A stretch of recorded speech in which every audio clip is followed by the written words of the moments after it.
Hi, Simon, Maria, how are you? We're live. Very well, thanks. Yeah, Whatever very that well. means. We can be live and we can record. We can create a recorded future, whatever we want to do. It's all good. Um, how are you today? Everything good? Absolutely, it's a very great day, very sunny, very sunny, wintry day in Sao Paulo. Wonderful. It's a sunny, summery day here in Southern California, so we're grateful on whatever side of the earth you're on. Um, so yeah, the basis for the discussion today is a book that you two have written, which was a long time in the making. Something that's very personal and dear to my heart, given the stuff I've been doing over the years. Um, Called Holonomics, where people and planet matter. In fact, I have the book right here. Go on Amazon.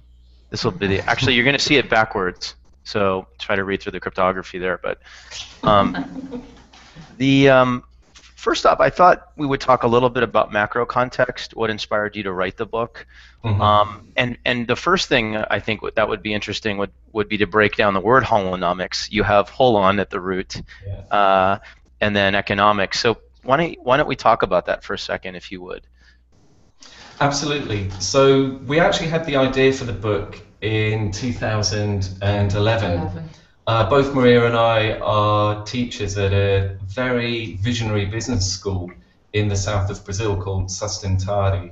I have been teaching complexity management to MBA students, and Maria teaches strategy and change management. I was doing some very interesting work, well, that I feel was interesting in complexity, really trying to kind of push the envelope of complexity and really give students a very deep understanding of systems thinking, and to really get them to think about wholeness, not just from, say, the typical systems thinking point of view, but from a phenomenological and hermeneutical point of view. And Maria joined in a lot of these lessons, so it was really great. Maria moderated, facilitated, so we gave a lot of these seminars together. And it was really, we had quite a few students, didn't we, who at the end of each module class, they would say, oh, well, what book do you recommend? And while we did have some recommended reading, we didn't really have a single book that really brought together all of these themes, also including a lot of Maria's teaching in change management, strategy, and also ethics and values in leadership as well. So a few of the students said, well, you should write one. And then that got us thinking, and in 2011 we started talking about, well, what would be the content? And from that grew Holonomics. Yeah, yeah, and it's interesting because for a long time I work as a consultant and as teacher in education, and for a long time I had this desire to write a book, exactly because I I really believe, and it is in the book, I really believe that human values is what is lacking in corporations, in business world, ethics and human values. So when the students asked us to about references, books for them to read and to go deeper in this kind of a way we teaches, we discovered that it didn't exist with this specific approach. So it was a trigger for us, and so we said, yeah, why not? We write a book, start to write a book right now. So yeah, it's a long time, but we had this trigger from the students. Yeah. And then to answer your second question, Gunther, yeah, I remember thinking, or we were talking about the title of the book, and we coined the phrase holonomics. It's a new word. The word holonomic does actually exist. It started as a branch of mathematics, and now it refers to a branch of robotics, talking about degrees of freedom. But we really felt that there wasn't a word that truly integrated ecology with economics at a very deep level, because we have this word holos, the whole, And of course, Arthur Koestler developed the concept of holon. But our concept of the whole, for me, really comes from the teachings of Henry Bortoft. He was a teacher of philosophy and a teacher of phenomenology at Schumacher College, where I did my master's degree. And his way of thinking about the dynamic relationship between the whole and the parts really transformed my understanding of what it meant to really not just analyze a system intellectually, where we model it and we bring together parts and we kind of try and create the relationship and we model the relationships within a system that way. But it's a very deep way of experiencing what he called the coming into being of a phenomena. And I know I remember seeing one of your earlier blogs about you yourself were very influenced by Husserl in terms of the phenomenological way of understanding intentionality. And so this for me is very rich, and I think for me, in our very Western way of thinking, our analytical way of thinking has distanced us from nature, distanced us from other people, because sometimes we can get very lost in a very abstract, conceptual way of thinking. But for me, what's really revolutionized my way is really understanding the meaning of phenomena. And this, once you make that step, as I know you have, it really changes your whole approach to strategy, understanding systems, understanding design, understanding meaning and data. There are huge implications for working with this very dynamical, hermeneutical conceptualization of the whole, the relationship between the whole and the parts. And that's really why, for us, the name Holonomics is absolutely critical. It plays a very central role in the book. Words have a lot of impact, as we know. Although in the experiences that we design on the innovation side, obviously meaning and experience can transcend the language and mathematics, which is something we can talk about in a minute. Going back to the concept of phenomenology, which was sort of more or less spearheaded by Edmund Husserl, Brian Clark likes to call it the dead German philosopher movement, which is kind of funny. But for those who may not be familiar, it's more or less this idea that objects and experiences develop different meanings for the observer and the participant. And so, explain a little bit about how, because you touch on phenomenology in the first part of the book quite a lot, and go into some great detail. So let's talk a little bit about that in terms of the impact you see phenomenology having on not just the approach to systems, but how we can design systems differently. Yeah, this is a really interesting question, because half of our book is dedicated to the act of seeing. So we talk about seeing, and in our book we try not to be too heavy on the philosophy and how people have talked about philosophy in the past. What we're really trying to do is help people enter into a dynamic, a much more profound way of seeing. So one of the things that I talk about a lot is the fact that, in terms of, you mentioned, we can go beyond language. This is fundamental, because in our book we talk about the role of intuition in terms of understanding systems. And I think this point is not really well understood. Again, in our daily language, intuition, it's kind of very much connected with feeling. Right. Oh, I have an intuition that maybe it's going to rain today, but I can't quite explain why. Right. But in terms of our use of intuition, what's been amazing for me is really to study the history of science and really look at how maybe various different scientific insights came. Some people think, oh, you just go out there, observe observe phenomena in that external world, and then somehow or other your observations then inform your theory and inform your hypotheses. But a deep study of the history of science often shows it's the other way around. Right. you have to have this theoretical model of reality of the physical world, and that really informs how you do your experiments.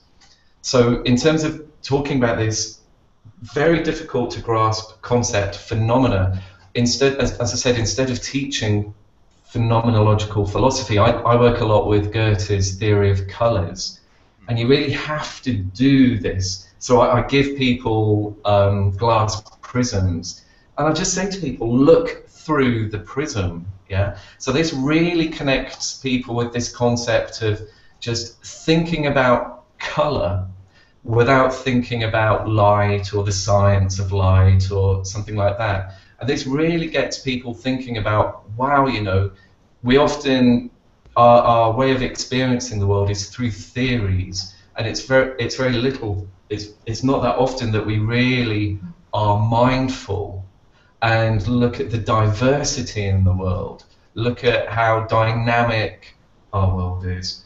And so this is the first thing I really teach people. It's we need to get away from this theory-driven seeing, and this impacts on many different aspects on business and economics in terms of our theories affect, you know, how we interact with people, how we implement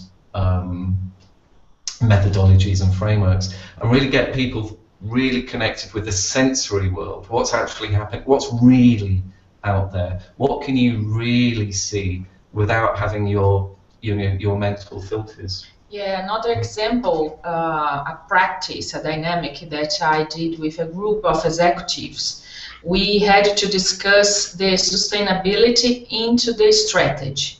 How I put the sustainability more, how can I say? Make it more central. More central, exactly, in the strategy, and not like one objective or one project that I have to do because of the law or something like that. So how can I really introduce? And so in order to start the debate, we had one day to debate about this theme. To start the day, I applied one dynamic in order to make people not think about sustainability using the rational way of thinking, but using intuition and using feeling. So I use a blindfold in all of them, and I put one song, very subtle song of the forest, sounds from the forest, and I gave it to each one piece of clay in order to them to sculpt with their hands, but without seeing, what were their feeling about nature, how could they show the relationship each one had with nature, and what was sustainability for them.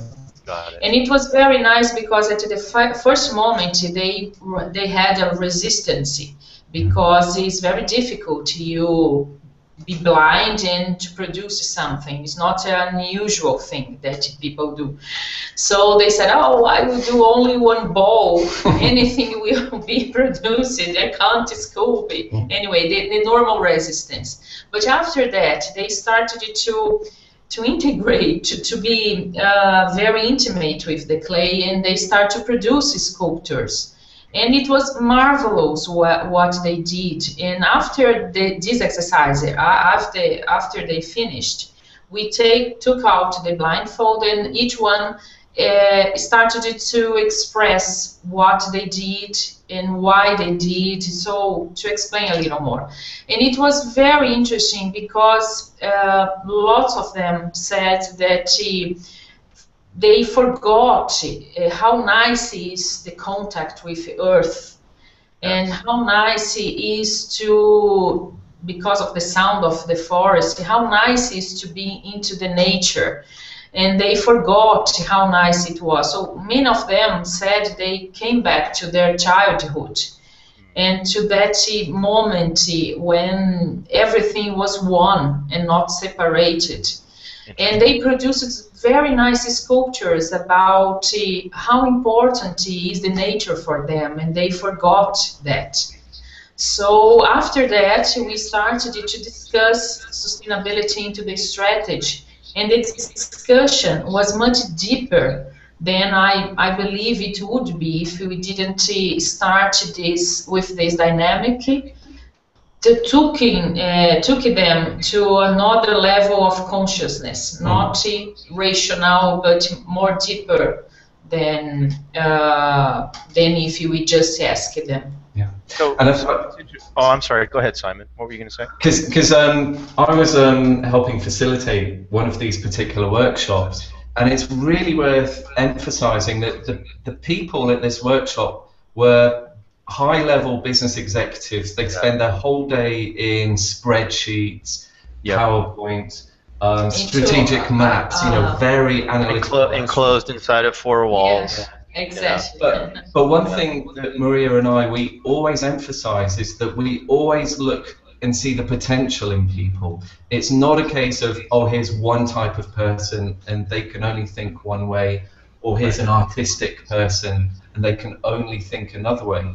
Yeah. Our exercises, our experiential exercises that we create, they're designed to help people understand that anyone can make this shift into a higher level of consciousness. You don't have to be kind of special, or you don't have to meditate, but given the right facilitation and using powerful techniques that I know you use also, like storytelling, and just giving people that environment and opportunity, it's incredible. The fact that, some people, I know maybe some people think, oh, well, business executives don't care about the environment, they don't care about sustainability.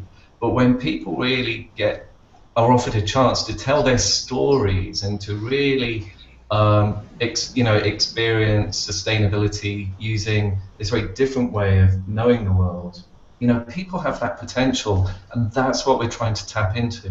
Yeah, everyone is a human being, and they have this connection inside them. So but they are used to graphics, PowerPoints, reports, and things like that. They don't have normally access to these kind of things. So we have to be humble to understand where they are and to use a right language and a right gentle way to start to give the chance to them to remember what is already inside them. Yeah, interesting. So it's interesting. I've had similar experiences or situations that you're describing where in innovation workshops or labs you use objects like clay. Lance Weiler actually introduced me to this when we were doing stuff with DIY Days and here, and also when we were in Australia together. And I remember specifically what we would do is have people express their perspectives through storytelling without actually talking. They had to use hand gestures and symbols. We also used clay. And at first they were very frustrated because obviously it was something new to them, was not part of their daily routine. But once they got into the cadence of doing that kind of expression, the world opened up to them, and the outcomes were pretty phenomenal. So really what you're saying here is that we can intuit things, and we can connect our intuition to a sensory experience that we can openly design. And what I mean by that is there's a root design to these types of engagements, but a lot of it also, and this is a big theme in the book, is adaptation, right? So when we enter a particular situation with whomever's in the room or not in the room, outside, whatever the environment is, a lot of this work is about understanding personalities and understanding the group dynamics that are present there physically, and then adapting the facilitation of the experience to those people in that group. It's very, very important, because when I did this in the early days, we saw a lot of challenges there because we were trying to stick to the plan, and of course you can't really do that. So to talk a little bit about that, how does adaptation play a role in these situations, and what types of facilitation do you do to raise the level of consciousness for stakeholders such that they feel comfortable creating? I think one of the key words here is, well, for me, has a different point of view, but for me, one of the key words is emergence. And for me, it's very clear in some of the work I do with clients how rigidly this isn't judgmental, but they have a very fixed way of thinking in terms of hierarchies. This is fairly noticeable in Brazil, but obviously in many cultures, there's command and control hierarchical thinking. It's a case of we don't often realize the extent to which it affects group dynamics. Yep. And so, for example, there are often, we find a situation in terms of innovation where innovation is needed, but maybe executives at one level of the organization, they'll be very rigid, and they will only desire to speak to other executives at their own level, or because of social dynamics. Oh, I'm only going to speak to people at my level or above. Right. Because they don't value people who are at the levels below them. And we talk a lot about humility, and humility really, for me, is a huge word, because my background is innovation, and we use storytelling, also games as well, to really help people value and see people. We go back to seeing, and that sometimes people just, maybe people quite high up in a social hierarchy, they can't see the people below them as human beings and what they have to offer. Yeah, absolutely. And because the great challenge is we have complex problems, and solutions to complex problems, you cannot. It's not linear now. You can't say, right, we're going to have just C-suite executives focus on this. They'll find the solution. We'll get management consultants in. Blah blah blah. Step 1, step 2, step 3, and then you communicate that to the rest of the organization. What I've been doing with like gamification, storytelling, is very gently helping people break out of this kind of limiting mental model of the hierarchy, and they're kind of breaking out of the hierarchy without even knowing it initially. You're not kind of forcing people to break out, are you? You're kind of using games where they don't really notice that the hierarchy is gone. And it's been, again, this is another incredible way of developing creativity and creative insights within organizations. And then it's after the gaming, you have this period of reflection. You don't just like play a game and look at what people produced. It's really reflecting on the process and looking at, again, how through games and through taking people into more, I'm going to use the word fantasy, but into a very different realm that maybe they don't necessarily associate with work, then they become free. And again, it's what kind of experiences can we create for people that allow them to experience a higher level of consciousness and thinking, but in a safe environment. And this way, creative solutions are allowed to emerge. And it's also a way of giving voice to people in either, other departments, because there's still a lot of compartmentalization, and this way of thinking about, just our team, just our area, just our business.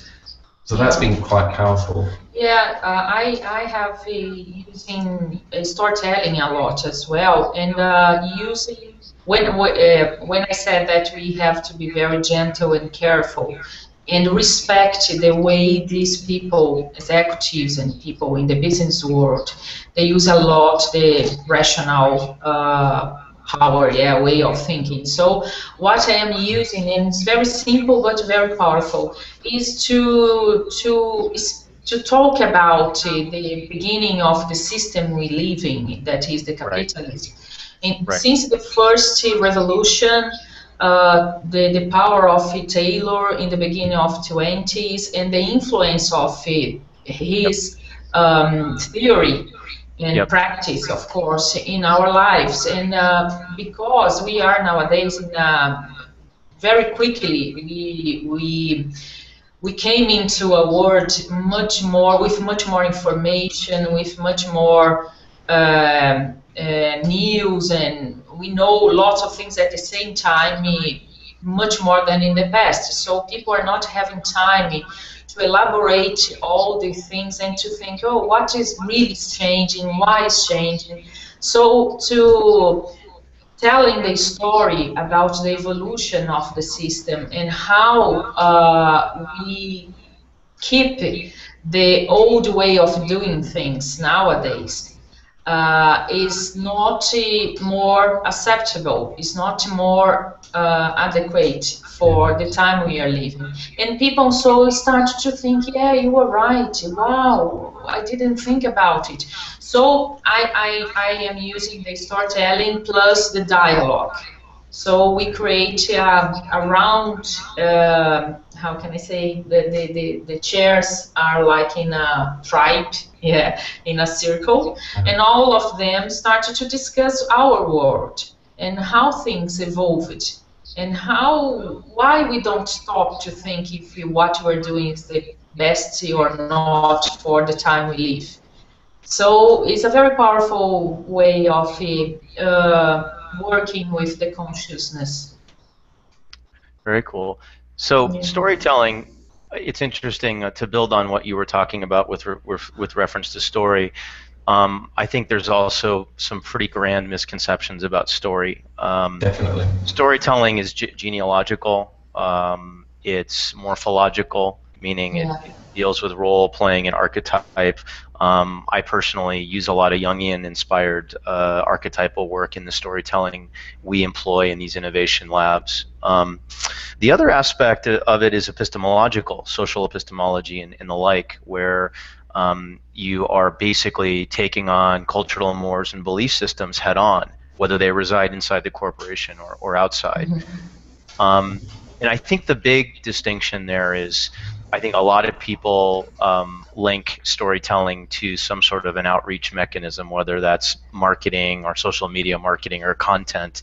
But I think it's much bigger than that. I think it's about intelligence. Yeah. And in that realm, when it's intelligent and you're dealing with an intelligible system comprised of people, platforms, and intentions, it's a totally different ballgame because data and story are aligned, right? Data is a currency that fuels the storytelling. So when you talk about intuition, I had an argument with a creative director once at an agency, and he said, you know, data is useless. It's all about gut. And I said, yeah, but what if we can inform your gut? And he shut up and he said, oh, I hadn't looked at it that way. And I said, look, I wasn't trying to prove I'm wrong. I was just trying to say, look, they're all interdependent on each other. So when you get into a scenario, and coming back to what you were describing about the applied use, you come into a situation where you have different stakeholders, decision makers, mid-level managers, sometimes you've got supply chain people, you've got customers who all have their own personality sets and archetypal roles. You have that. And then you're bringing in some data, some insight, presenting this to them in a new context, which can be overwhelming for them at times. And then you're getting them to sort of, you're creating a space for them to feel comfortable, right? And then we start to use story, and the story kind of helps mold the experience of what they're relating to as they see it. And so talk a little bit more about the outcomes there, because I think one of the shortcomings, if you want to call it that, of open design or design thinking has been maybe it's a little bit too much involved in process and not in what's possible, if that makes sense. So in other words, when corporations present a problem and they hire a design agency or a management consultancy, the nature of that that approach is reactive as opposed to proactive or co-creative, if that makes sense. And I think what you're addressing in the book are the co-creative aspects of design that use data, storytelling, and experience to culminate in something where there is an actual thing that comes out of it that people can use in an ongoing way, right? Because let's be honest, short-term problems may have short-term solutions, but the problems in a wicked sense are always longer term. So for every solution is another problem around the corner, right? So what we really need to embrace is the idea that we may not have answers, but we have new ways of looking at the world, right? That's the primary difference. Is that fair to say? Yeah. Mm-hmm. Yeah. Yeah. Good. Yeah, I work a lot with one methodology is balanced scorecard. That is a methodology to think about the future. Yeah, it's to translate the strategy, but not in a financial way, but in other dimensions, in order to show the Right. organization what are the drivers to in order to have the result in the long term. So in Right. fact, it is how I have the conscious that what I'm doing short term will have the reflect in the long term. So I can't only think about it today, but I have to think if I do it today, what consequences it will have for my strategy and for my future vision. Yeah. So in Brazil, we have one very big challenge because we had high inflation for a long time and Mm. very recently. So the mental model of the executives is very short term. Is Yep. still short term. Right. So it's a challenge to talk about long term here in Brazil, sustainability and things like that, because the mental model is short term mental model. It's survival. It's a survival instinct. Yeah. Exactly, Very, exactly. very, very reactive, right? Yeah, very active, exactly. And for a long time, when we had high inflation, in fact, the companies made their results by the financial system, not Right. in fact because of their production. Right. Because the inflation was so high that the money started to lose the value very quickly. So Yes. the money had to be in a very nice investment in order to keep the value. So we have these two challenges, the short-term vision and financial vision very strongly. Okay. So the work we do is to develop this mentality about the sustainability, the long term, that is not financial, the most important. And it's very interesting because this methodology, the balance scorecard, is a very concrete way of Yep. saying to them, so they can see it's concrete, but behind it, in fact, what we are working with is the mental model. Yeah. Interesting. Yeah, yeah, Because I'm working in a slightly different way. I've got a background in usability, user interface design. I know we haven't fully introduced ourselves, but in the early 90s, I actually started work at BT Laboratories as a human factors engineer. And that was very much about user interface design, doing usability studies with members of the public. So one of my hot buttons is this word design thinking. I'm very bitter Yeah. about this word because we were doing design thinking. I was very lucky in that BT Laboratories, it was one of the world's top three usability, user experience design laboratories. We had a great amount of facilities, studios, to record people. And I think today, even though we have design thinking today, it's great as a term. I think the good thing about design thinking is that it's really brought this concept of design to a wider audience. Yep. But without holonomic thinking, we can still be stuck. The danger is that we don't broaden out our understanding of lived experience. Right. And this is something we talk about in the book, this concept of lived experience. It's designers, and there's also this trend of business design as well. But do people really have the ability to really think about the lived experience of those people who are our customers, clients, stakeholders, whose lives we're really affecting? So it's a bit of a silly example, but it's very powerful. One of the things we did, we had people in marketing as our internal clients. And they said, oh, this new answering machine, it's very easy to use. And we were like, well, no, it isn't. But they didn't believe us, because when you're stuck there with a product, you think, no, this is like the best thing since sliced bread. It's easy to use. Yeah. We were quite lucky in that we had the ability to do a study. So when someone bought the answering machine, we would go back to their houses and watch people set up the answering machine. And of course, maybe there's a child there crying, maybe someone has a phone call, gets distracted, Right.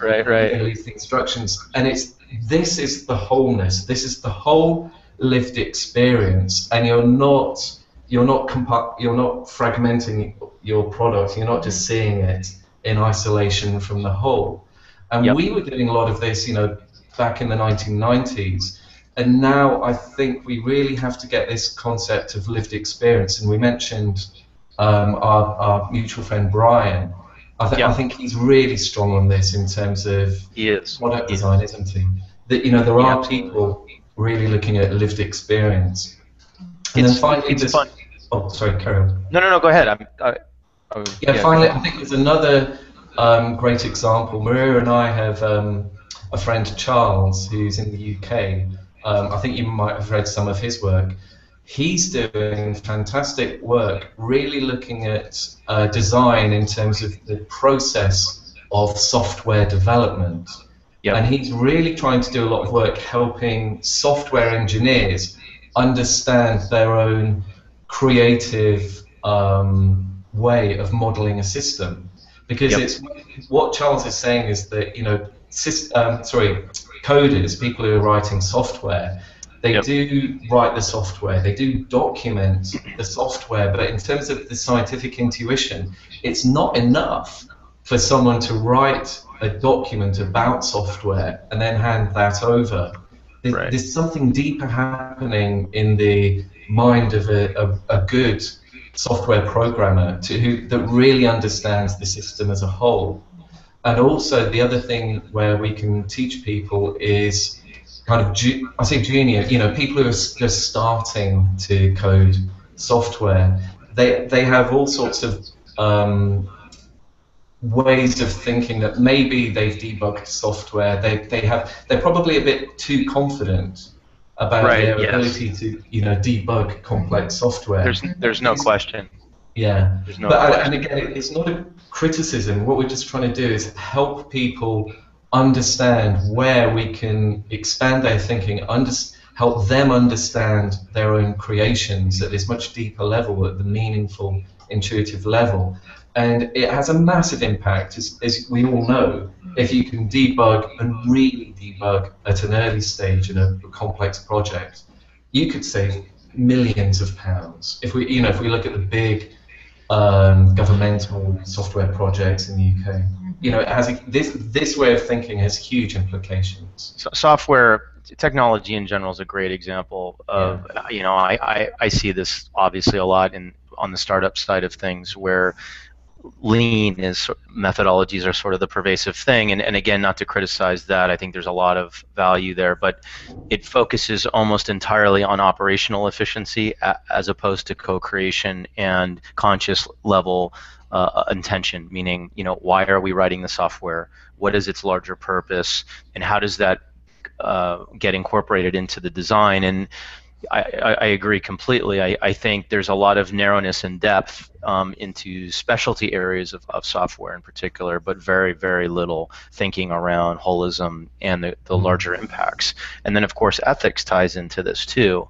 AI is a classic example where people are designing these really highly integrated systems of cognitive design, advanced super intelligent systems and whatnot, but never really asking themselves or each other, why are we doing this? What are the implications of this in the world?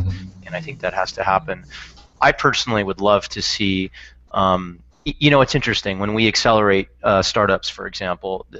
We have a system in place and we try to do open design, but there's still time is a commodity, and we really just haven't figured out yet a way to get entrepreneurs and developers to think about consciousness, to think about their own roles in the world.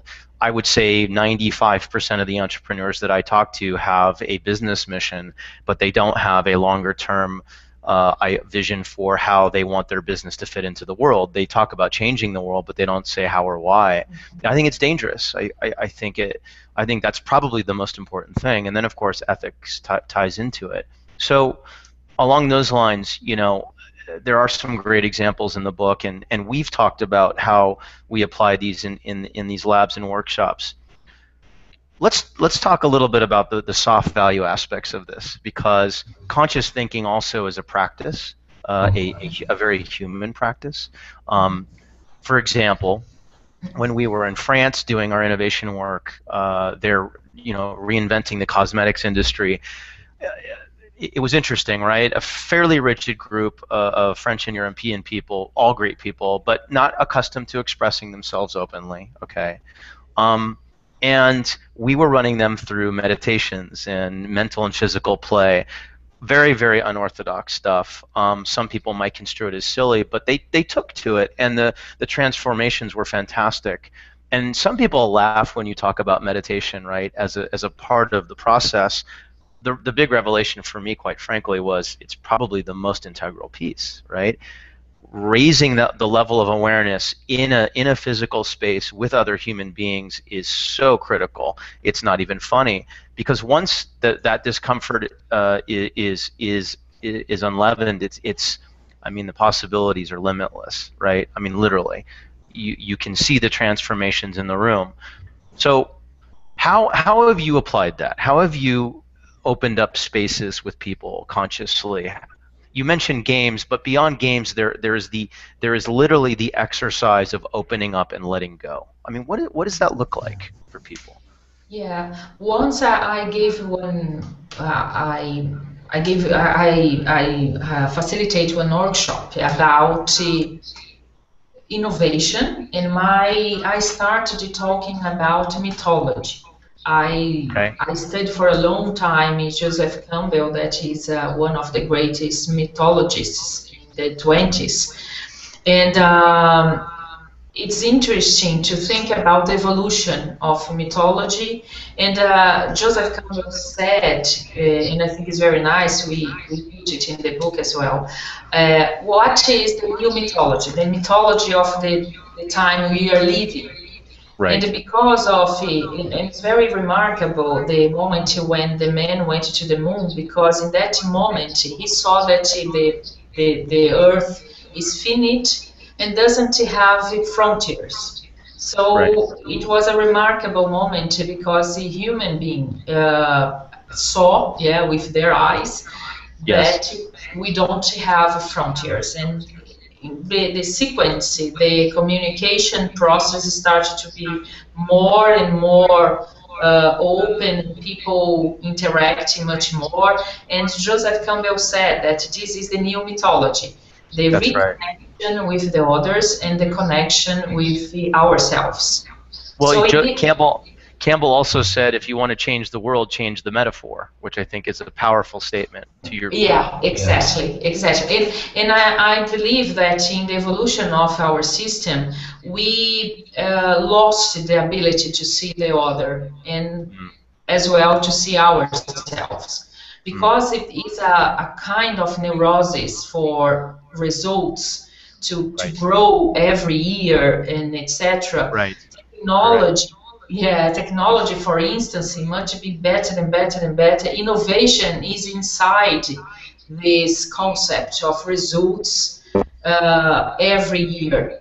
But as I said, we lost the ability to think about ourselves, why we are doing that. Very few people do this question. We So talk about it as thinking on part of the other, right? It's yeah, it it's not pervasive. It just yeah. isn't. We've been cocooned within our own belief systems. Exactly. In fact, once I heard one image that I think is very powerful. In fact, in our world, we are talking to other people in our back. Even if we are in a meeting, in fact, we are not looking at them. Right. Metaphorically, yeah, we are in Right. front of Right. them. But in fact, Right. we are in the other position, and we are talking to ourselves all the time. It's, yeah, trying to reinforce our Having opinion. conversations with ourselves. Yeah, Yeah. exactly. The other one is just a mirror to that we expect. They say, yes, you are right, you are the best. So this is what we expect in a meeting, for instance, or even in a conversation with friends. It's incredible. I notice it. Many times it's a fight, it's not a dialogue, Right. because everybody wants to win. So this is the world we live. It's a very competitive world in this sense, in an individual sense. And we are competing to ourselves all the time, not relaxed. Yeah, this is why there are so many stress, depression, and etc. So, yeah. I would just wanted to touch upon something that you just said about competition, which I think is really critical to this entire thing. Yeah. Which is that competition can be good, but I think the difference, what you're saying is it's not about ownership, it's about competing over value, whereas the old paradigmatic notions of competition are ownership of market, mind share, system, what have you. It ties back to the pyramidal approach to things. Sorry, I just wanted to point that out. No, it's okay. Yeah, no, you were right. In the origin of the competition, it's very nice. It's the way that humanity and nature evolved. But in fact, it's more a rivalry. How can I say? Rivalry. Yeah, sorry. Rivalry, right. Rivalry, yeah. Yeah. And so we are inside this system, this consciousness, let's say, this level, this mental model of rivalry, and we don't stop to think what I am doing, what is happening to my life if I continue in this pattern. Yeah. Right. So you asked how we apply it, how we deal with it. In fact, bringing these questions to the room in order to make people, of course, in a more confident environment. We work a lot with it in the beginning of the workshop, try to create an atmosphere, a safe atmosphere, atmosphere in order to people to be relaxed and open to really give us, or not to us, but give more genuine answers, what they really think about it. And it's very powerful to do it in a group, because the group have a very powerful energy, people together. And so it's a way that he give lots of good results. And always in a circle. I work a lot with people in a circle, in city, everybody the same level. It's very nice. And also, maybe, 'cause I've got it's interesting for me with my background in innovation coming to Brazil, because we can't really avoid the fact that there are some cultural differences, especially in Brazil. And one of the cultural differences that you do notice is this fear of failure. And this is quite notable because, in the States, it's like fail fast, fail often. But in Brazil especially, we have to use these techniques very consciously with people to really generate these environments for true dialogue, where people can maybe feel like they're saying slightly silly things. And I work very hard with my students to say, look, we're talking about helping people go through a change of consciousness, and what I try and do is create a more playful environment where people can play with new thoughts, new ways of thinking. And what I say to students here is, I just talk about Pelé, the football player, and say, well, how many times has Pelé shot and tried to score a goal? There must be thousands and thousands and thousands of times where he missed the goal. But you only, it's like, this is what you have to do when you move into a new way of thinking. Just play with thoughts. It may be silly. You may not quite be there. But you've got to try and go through this new way of thinking to really get to the next level. And this is something I'm very conscious of working with students down here. It's quite prevalent, and it is impacting on Brazil nationally and their ability to innovate. And what's really needed is facilitators and mentors, because there is a fantastic startup scene in Brazil. It is strong and it is growing, not just in Sao Paulo, not just in Rio de Janeiro. It's up north. There's a really nice startup scene in Florianopolis, and Maria and I, in the south. And what Maria and I talk about is, in this new reality, you've got Generation Y, they're the ones that really do want to work in these new ways. But what Generation Y shouldn't do is lose the ability to really see which people in our generation have the wisdom to really kind of mentor them and help develop leadership skills. Because I still think Generation Y, they still need mentoring, they still need confidence building, and they still need to learn the leadership skills. I'm seeing a lot of skills in technology, but then what happens when you go from the startup into the slightly more mature phases of business? Totally This agree. isn't necessarily a core skill of Generation Y, and I really think that you see this as well, not just in Brazil, of course, but I don't think I wouldn't want Generation Y to lose the wisdom that is there with our generation as well. It's interesting, I had a conversation just the other day with a couple Gen Yers and very high level of awareness about what's going on in the world, questioning the power structures, a pretty good command of macro and microeconomic conditions and all that. But I get the sense from them that two things. To your point, they're not getting the best messages from the titans of industry. This is especially apparent in Silicon Valley, where in that culture, live inside your car, work off the side of your desk, don't eat, don't sleep, don't drink anything, because if you do it, you're going to make $1 billion tomorrow. And very little discussion of building companies and markets of value, which I think is really unfortunate.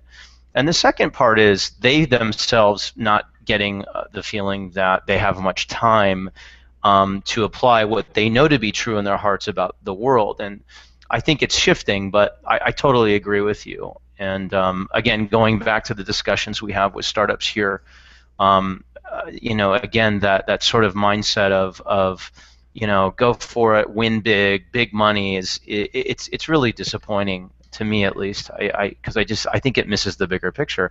And also, look, if you're not thinking about the ecosystem of market and business and value, you could be, look, technologies are rendered obsolete overnight. We've seen this time and time again.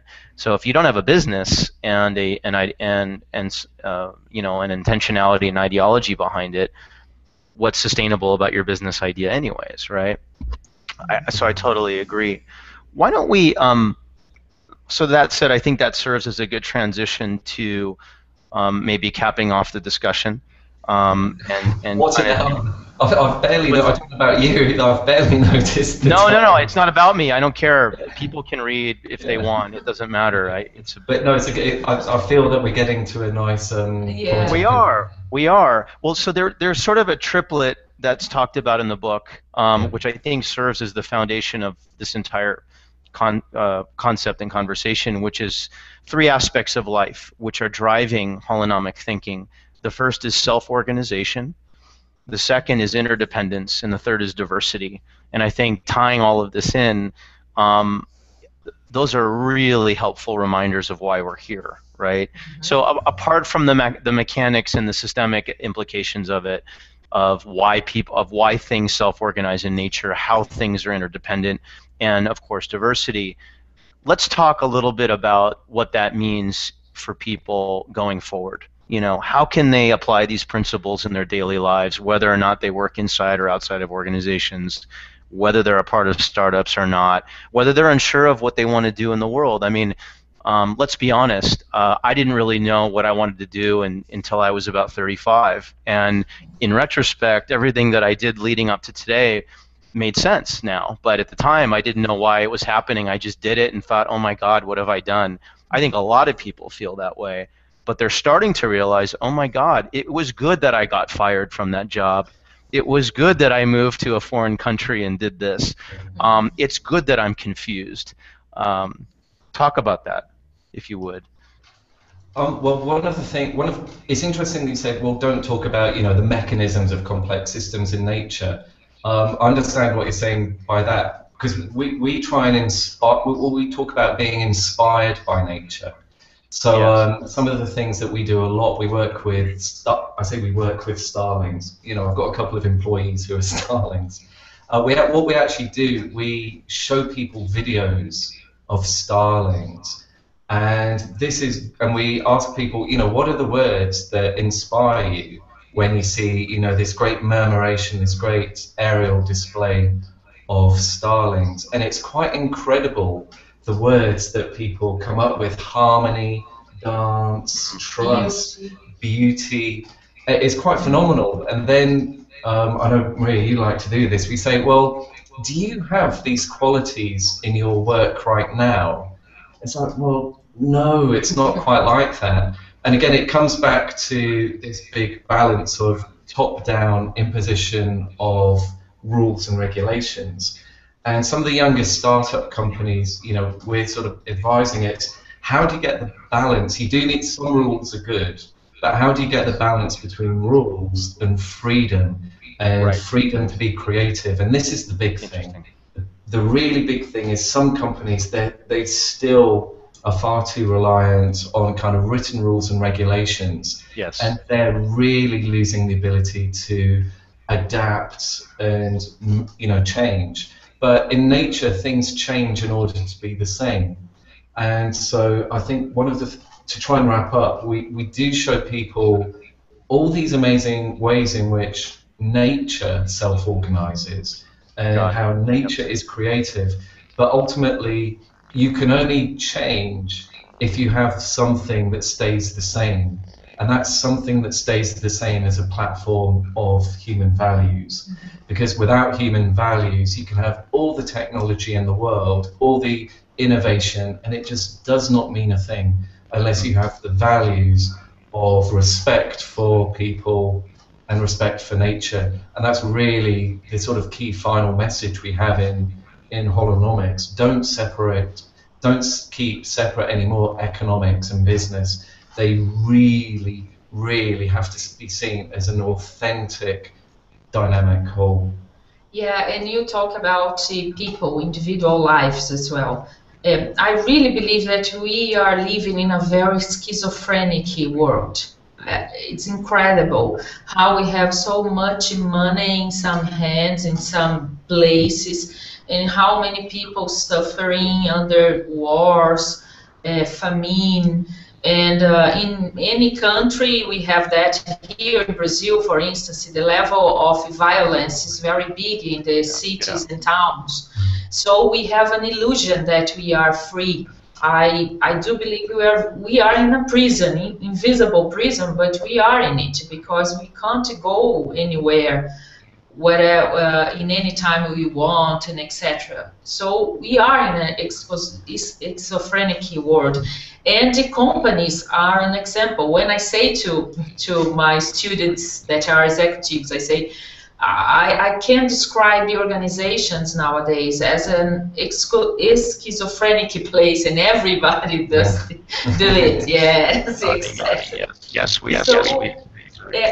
Once I read one thing you wrote about words and the language word, what people say and what is the reality, and they are not coherent one in another. In companies, is exactly what happens. The companies sell dreams and sell a nice promise for life of the clients, but inside the company is a terror. Yeah, people not to receive what they value. The system of evaluation is not working well. There are lots of injustice. So there are a lot of ignorance in people, and I'm not saying I'm not judging in a bad way. I'm saying ignorance about human values and about how can we do a better world. There is one program, and it is in the book as well, education program that was born in India by the educator Satya Sai Baba, and he created a system of education that introduces human value into the education. And one of the appliers of this program in Africa, he was able to create one school, the name is School of Miracle, because the children that went there became very nice people with nice results in terms of exams and etc. But more than that, nice human beings.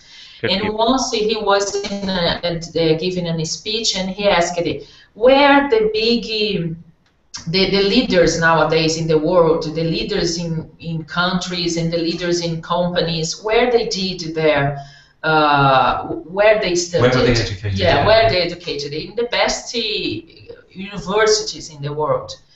But even though, is the world more in peace, more happy or not?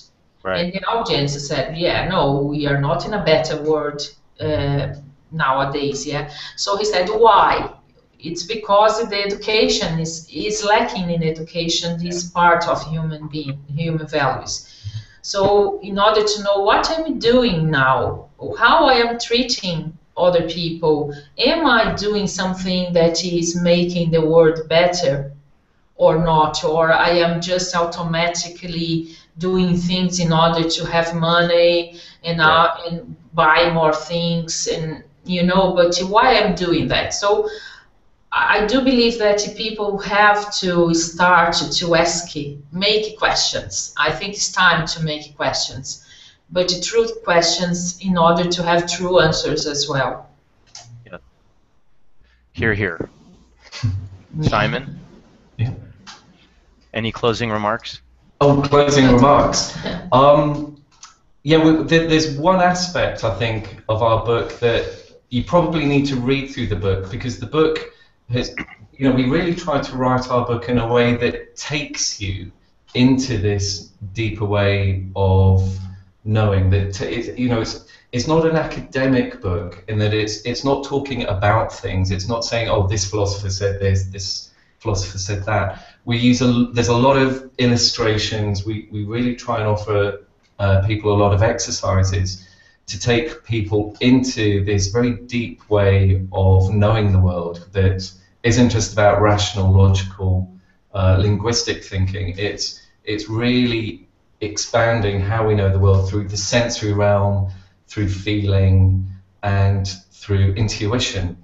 And I think one of the things for me is when you're there, you move away from really just kind of experiencing reality as concepts, as abstract concepts, and you really feel that you're inhabiting a living world.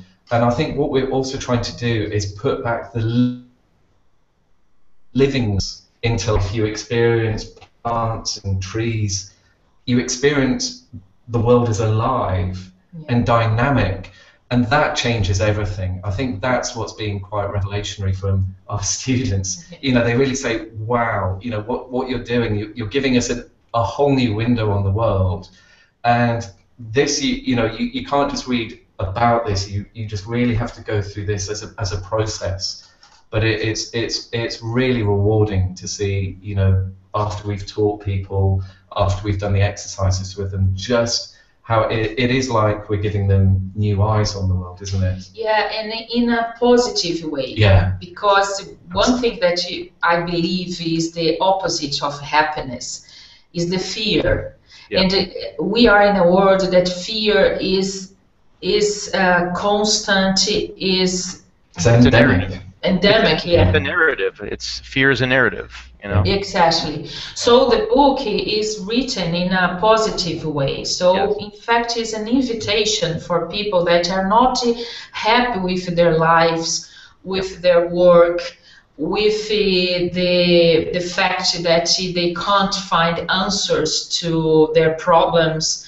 So if they are not happy with what is happening to their lives, is a way to, or an inspiration to do a journey to themselves and to see other differently, their lives, what is happening around them, and how to reconnect with a deeper way of thinking, with a broader consciousness. So I think the book is an invitation to do this journey.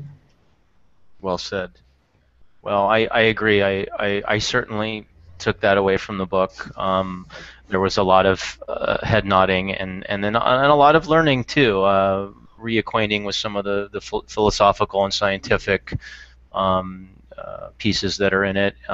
It was great. It's a very refreshing read. I've actually read it 3 times now, just going back into different Wow. parts. And I think it's a book to go back to. It is quite well, deep. you look, you're traversing. I mean, look, you're traversing disciplines. You're traversing domains. But I thought you did a very good synthesis of it, very elegant synthesis of it. And I almost liken it to reading a book where you can skip over large tomes and volumes of information and kind of get to the core of why things matter now. And I think this is one of those books. And I don't read a lot of business books anymore for different reasons. A lot of it just having to do with the fact that I'd rather just go out and experiment things and learn on my own. But I think this book has a really healthy blend of the historical and the empirical with what's possible, and that's really important. So thank you for writing the book. Yeah, no, thank you for reading. Yeah. Thank you for sharing your insights. And there'll be a lot more coming this way. I personally think as well that holonomic thinking is really going to catch a fire. So there it is. Well, yeah, as I say, I'd like to, wrap up. Thank you very much for this very enjoyable chat. I know there's a few people listening in around the world. We've got friends dotted around, as I'm sure you have. And Yeah. also, I hope the people that will be watching this on YouTube, it's not just live. I Yes. hope everyone, really gains something from the conversation. We've got people talking to us now about holonomic thinking. We've had a few magazine articles about it and interviews now. So it's been really rewarding seeing, the community react to what we've been talking about, and hopefully a few other people will start to experience this as well. Well, the timing's good. I think we're all experiencing a shift in consciousness, earth energies. We've talked a little bit about it. We didn't get into the spiritual aspects of it, but it's ingrained. It's there. It's not something that we have to prescribe. It's just something that is and happens. So that's wonderful. And I think we're heading in a good direction. I think all the negative energy and negative outcomes that we're seeing as a result of geopolitics and all that other stuff is, I think we're bottoming out. We're purging, if you will. So now we're heading into a formidable reset of human values and ideas, which will, I think, manifest inside of corporations in a resonant way. Corporations, per John Hagel, are becoming learning centers. So it's all positive, and then of course independent movements can join with that, and so it's not about taking sides. It's not about false dichotomies anymore. It's really about emergent thinking and doing, just learning by doing. So there you go. All right, my friends. Well, I will hopefully see you very soon physically. Absolutely. Yeah. I haven't been to Brazil in a little bit, so I look forward to going back, and I'll see you soon. Very welcome. Yeah, I'm sure it'll be happening quite soon. Yes, it will. All right, we'll talk soon. Yeah, take care. Bye. Cheers. Bye-bye. Bye.